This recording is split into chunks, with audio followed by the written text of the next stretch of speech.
اولین واکنش جنجالی گوگوش به خبر ازدواجش با رها اعتمادی. فکر نمی کنم ایرانی وجود داشته باشه که از ازدواج شاهماهی موسیقی ایران گوگوش 73 ساله و شاعر جذاب و کاریزماتیکش یعنی رها اعتمادی 40 ساله بیخبر باشه.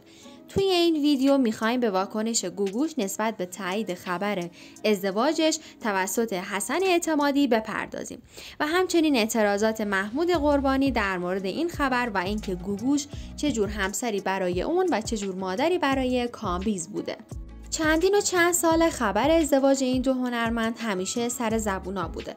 در واقع از زمان پخش آکادمی گوگوش توی شبکه من و تو در مورد این دو هنرمند عکس‌های دو نفره و ویدیوهایی از با آغوش کشیدن این دو هنرمند منتشر شده که خبر از رابطه عاشقانه و خصوصی این دو نفر رو دادن.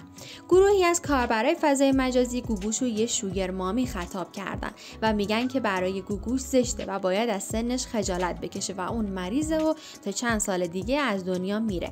ولی گروه دیگه هم در مقابلشون میگن چجور یه مرد میتونه تا 100 سالگی ازدواج کنه و دوست دختر داشته باشه اما همین که به یک زن میرسه مسئله زشت و قبیح میشه.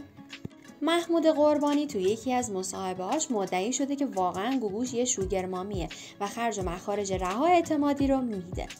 اون معتقده که گوگوش در مصاحبه با هما سرشار دروغ گفته تا خودش رو محبوب کنه و شخصیت فرزندش رو زیر سوال برده، در صورتی که اصلاً مادر خوبی نبوده. گوگوش توی مصاحبه با سرشار گفت ازدواجش با محمود قربانی بزرگترین اشتباهش بود و توی ادامه اضافه کرد که کامبیز قربانی تنها فرزندش ارتباط خوبی باهاش نداره و بچه خوبی برای مادر و همسر و پدر خوبی برای خانواده‌اش نیست. محمود قربانی در واکنش به اظهاراتش چنین گفت: امروز روز جهانی مادره و من این روز را به تمام مادرای با احساس و با محبت که عاشق فرزندانشونن تبریک میگم، ولی متاسفم که فرزند من مادری داره که عاطفه، احساس و شخصیت نداره. این مدت سعی کردیم احترام مادر بودنش رو حفظ کنیم و همیشه حمایتش کنیم، اما میبینم هنوز هم همون حالت جوونیش و زمانی که میخواست از من جدا بشه رو داره.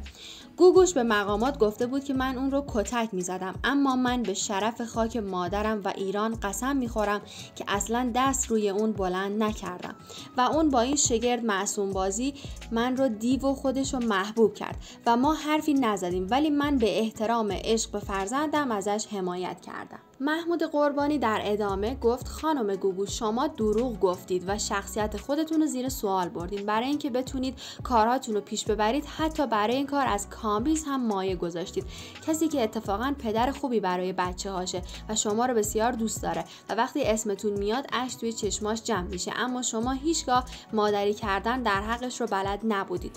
کامبیز فرزند خوبیه، شما مادر خوبی نیستید. مرسی که تا اینجای ویدیو همراه هم بودی. اگه این ویدیو واسهتون جذاب لایکش کنین تا با هم بریم سراغ این که این شایعات از کجا شروع شد.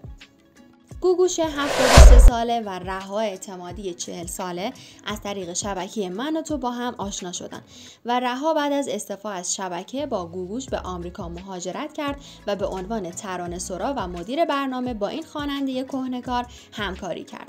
به تازگی عکس‌هایی از گوگوش و رها اعتمادی منتشر شده که شایعه ازدواج اونها رو مطرح کرده. گوگوش توی یکی از مصاحبه‌هاش گفت اصلاً چنین دروغی رو حتی نشنیده. اون در ادامه با این شوخی همه این اخبار رو دروغ و جوک خوند. این در حالیه که علاوه بر چند عکس صمیمی، ویدیوهایی از صمیمیت بیش از اندازه این دو منتشر و توی فضای مجازی پخش شده. البته برخی از منابع نزدیک به این زوج مانند شهرام شب‌پره اعلام کردند که خانم گوگوش و رها ازدواج کردند و احتمالاً اگر ادعای پدر رها اعتمادی که رابطه عاشقانه فرزندش رو با گوگوش تایید کرده و گفته که توی یکی از آخرین کنسرت‌های تور خداحافظی گوگوش رها روی استیج از گوگوش به طور رسمی خواستگاری خواهد کرد درست باشه، این کار جنبه نمادین و اعلام رسمی این خبر رو خواهد داشت. مرسی که تا اینجا ویدیو همراه هم بودی. نظرتو واسم کامنت کن در رابطه با اینکه به نظر شما گوگوش رابطه عاشقانه با رها اعتمادی داره یا نه. ولی بالاخره گوگوش برای پایان دادن به این شایعات یه ویدیو رو منتشر میکنه و در مصاحبه با رها سرشار گوگوش گفته که من آدم ازدواجی نیستم و مجردم، در واقع کالای ازدواج نبودم و نخواهم بود و قصد داشته که به همه این شایعات پایان بده.